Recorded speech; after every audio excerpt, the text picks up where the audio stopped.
welcome to our newsroom for the English news edition. These are major stories. The head of state will inaugurate tomorrow the port of Gubat.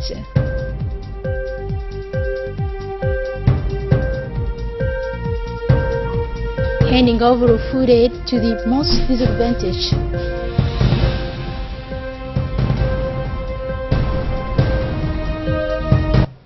After the thorough analysis, the President will inaugurate tomorrow the new port of Gubat.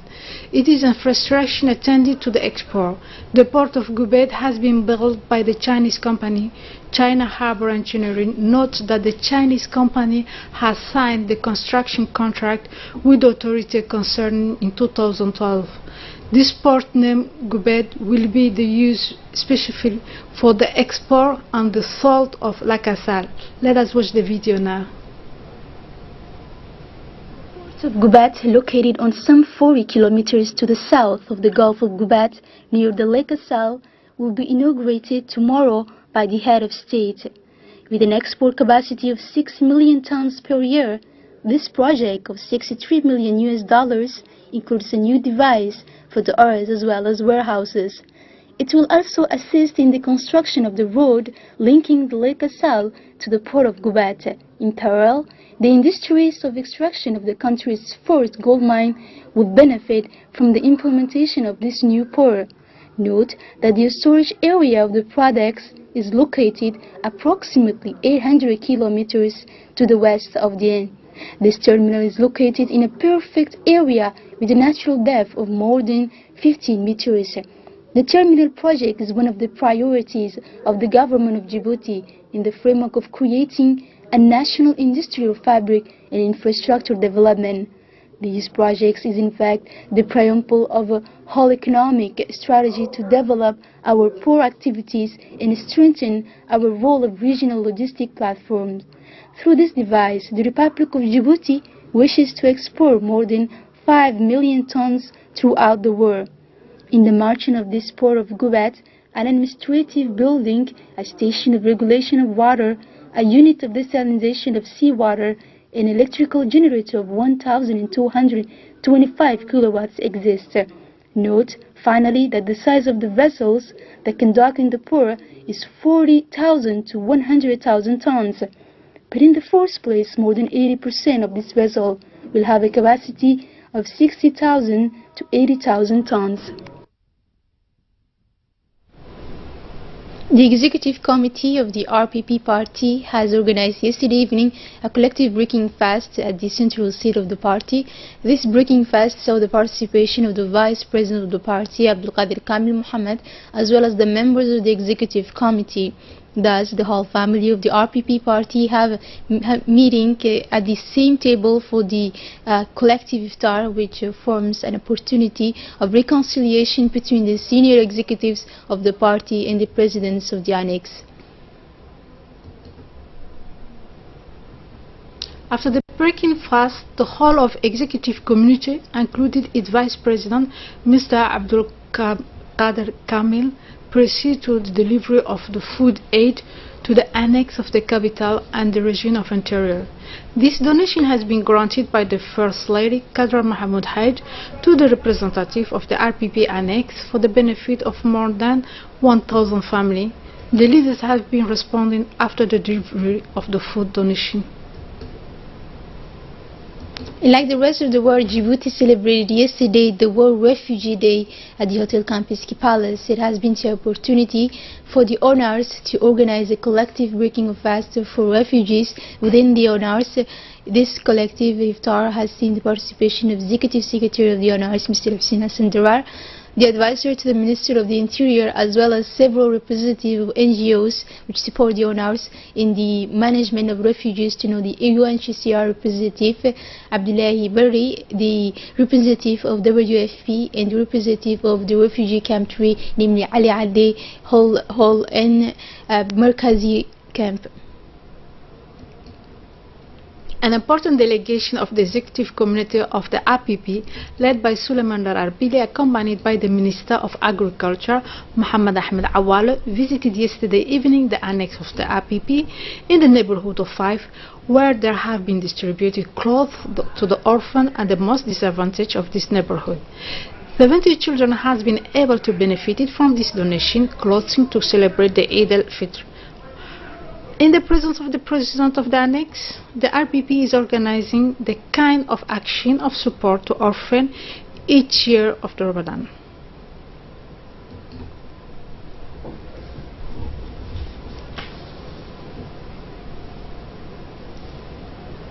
The inauguration of 2 barns was held this morning on the sites of Demerjok and Wa'a in the region of Arta. The inauguration of the 2 barns with their equipment and laying hens jointly organized by the Ministry of Agriculture and the Ministry of Women and Family in the framework of the program Resilience to the Drought. This event is enrolled in the presence of several personalities. The main objective of the construction of barns is to improve the livestock industry and thereby to combat rural poverty, improve nutrition and income generating activities for women in particular. This project is funded by the African Development Bank of an amount of $17 million or 3 billion Djibouti franc. For his part, for the Minister of Women and the Family, Mona Hamad has explained that this project will have a capital importance for a community living in the rural area. The Minister of Women has also reiterated the in-family support to women if you either this area of life. She has promised that she will always be in close consultation to cope with the of women. This is a form of empowerment of women in giving responsibility by creating one woman business. On his side, the Minister of Agriculture, Mohamed Ahmed Awale, has put the emphasis on the need of meeting the chicken and eggs enriched in calcium nutrition able to cope with the malnutrition. The chicken with the eggs are complete, he said, foods for the growth of human bodies. The Minister has also indicated that this project is not only intended for Demerjok and Wa'a, but intended also for any part of the people living in certain areas of the region of interior. He has also recalled that these poultry can resist against the heat of Djibouti. A ceremony of presenting prizes and award to the winner of the Quranic competition took place this morning in the conference room of the Department of Muslim Affairs. The ceremony was presided over by the Minister of Muslim Affairs and Culture, Mumin Hassan Bare, in the presence notably in the Consul General of the Ambassador of the United Kingdom of Saudi Arabia in Djibouti, Mr. Hassan bin Al-Amari, as well as the Regional Director of the WAMI NGO, is sponsored by the Culture Contest, Mr. Mazra Muhammad Saif, and responsible for the Quranic channel of the radio, Sheikh Ahmed Abdiwaliye. During this ceremony, the winners of the different editions of this competition has received rewards from the hand of the Minister of Affairs and senior officer. The responsible for the Quranic channel for the radio, Sheikh Ahmed Abdiwaliye, stated in the previous intervention the importance of this cultural competition of the Quranic to promote the presence of the Islamic culture, the Quran and the national story. For this occasion, the Minister of Muslim Affairs gave a speech in which he welcomes the major role played since 2010 by the Quranic channel of the radio of Djibouti for dissemination of the Quran, the science and Islamic culture. The Minister has also referred to the various programs to serve the community of Djibouti. The department supports all initiatives. He said seminars and festivals play an important role in the revitalization of the cultural life in our country and the relaunch of the richness of the cultural heritage. A workshop of reflection on the role of nurse major and supervisor for the health structure initiated by His Excellency the Minister of Health, Dr. Chama Ilmi Okia, has been organized this morning at the Place of People. Were present at this workshop the Secretary General, the Minister of Health, Dr. Ahmed Roble, the Director General of Hospital Peltier, Mr. Hussein Mohammed Hussein, the Director General of the Hospital of Balbala, Hussein Gedi, Dr. Helem Hassan, and the Director of the Health of Region, as well as Senior Management of the Department of Health. This workshop has been participated of more than 250 paramedics of Djibouti City, as well as those of the 5th region of the interior. The objective of this workshop was on the voice of the way to improve the hospital service, a better support of the patient, as well as the home of the sick for their arrival up to the exit of the health structure.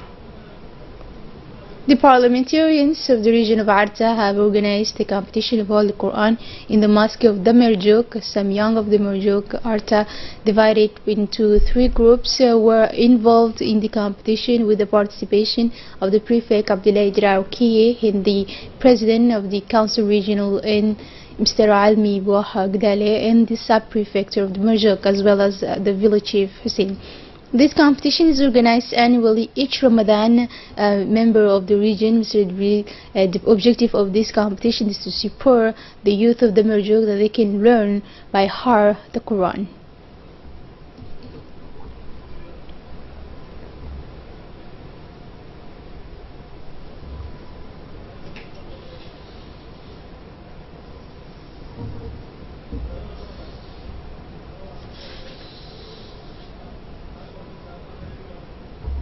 The celebration of Eid is a time of joy and sharing. Unfortunately, for the people from vulnerable families and for orphans, it's often difficult to celebrate this feast as it should be because of the many deprivation and conditions of life, particularly painful.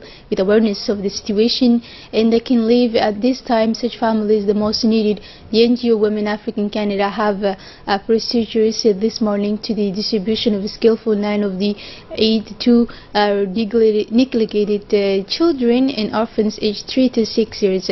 Participated in this ceremony of distributing lots of clothing. The mayor of the city, president of the NGO Women Canadian African, Ms. Fatoum, president of the commune of Belaos, Ms. Sibo, director at the research center of the University of Djibouti, as well as the parents.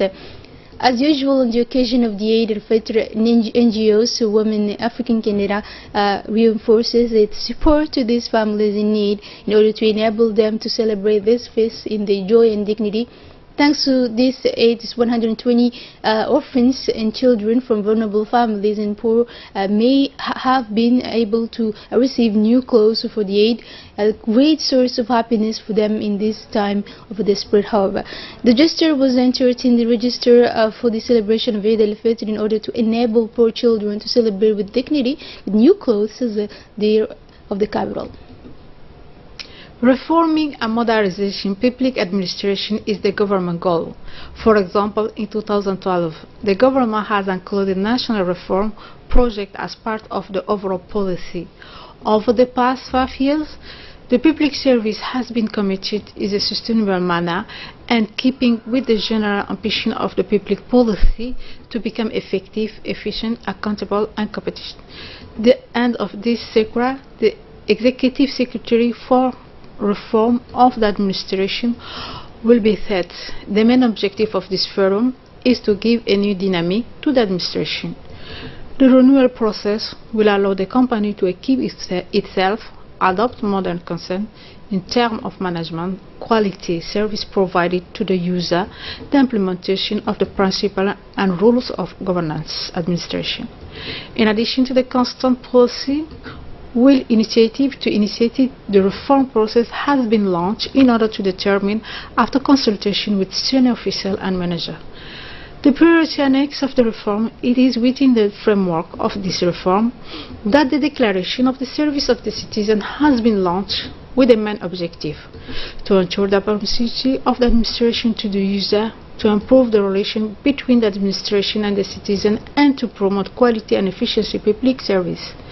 To achieve this objective, SECRA had adopted a strategy for the monitoring implementation of this declaration of the service to the citizens. And now moving on to the international news, France and the United States have reached agreement on a UN draft resolution that paves the way for the deployment of an African forces to fight jihadists in the Sahel region. Diplomacy on Thursday. A vote could be taken in the Security Council on Wednesday on this resolution, which welcomes the deployment of G5 Sahel, but without issuing a UN mandate. Mali, Mauritania, Niger, Chad, and Burkina Faso, which makes up the G5 Sahel, agreed in March to wield a 5,000-strong force with the special counter-terrorism mission in the Sahel region. A first draft resolution tabled 2 weeks ago by France proposed that the Security Council authorize such a force with a UN mandate to use all necessary means in order to combat terrorism, drug trafficking, and trafficking of persons. And the United States opposed this, saying that the draft resolution lacked position and that a simple statement by the Council could be sufficient. According to Paris, a resolution was needed as requested by the African Union, and the new draft resolution welcomes the deployment of the G5 with a view to restoring peace and security in the Sahel region. Well, that is for tonight's news. Thanks for joining us in RTD. Have a good night.